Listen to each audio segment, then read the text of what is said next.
তারপরে বাড়ি এসে উদু করে পাঞ্জাবিটা পরে আমি চলে গেছি বুঝলি। মসজিদ দিকে আবার জিজ্ঞেস করতে, আমি দেখতে এই তো হ্যাঁ ও কিছু বললে আমি পাবে হয়ে যাবো, আমি মনে কিছু বলতেই না বুঝলি, চুপ করবে। তার ও শুধু জিজ্ঞেস করেই যাচ্ছে একভাবে, বলতে রোজা রয়েছি রোজা রয়েছি। আমি এই টিতা খেয়ে দিয়ে বাইরে এসে আমি বললাম যে বোকানা বলো যে মসজিদে তোমার আমি উত্তর দেবো, এখন আমি বলতে রোজা রয়েছি কি করবো বলো?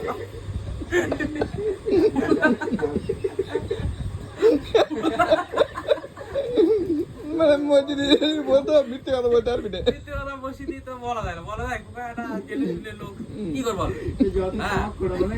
আমি কিচ্ছু বলিনি তো, আমি মনে করি একদম বোকার মতন শুধু শুনে গেছি। আমি দেখছি মোল্লাদি বলতে আমি সরে সরে যাচ্ছি, সবাই আমার দিক দেখতে হলো, আমি কিচ্ছু বলতে নেই। নামাজ টামাজ পড়া হয়ে গেছে, মোল্লাদি লেগে আমি লেগে মোল্লা একদম মসজিদের সামনে।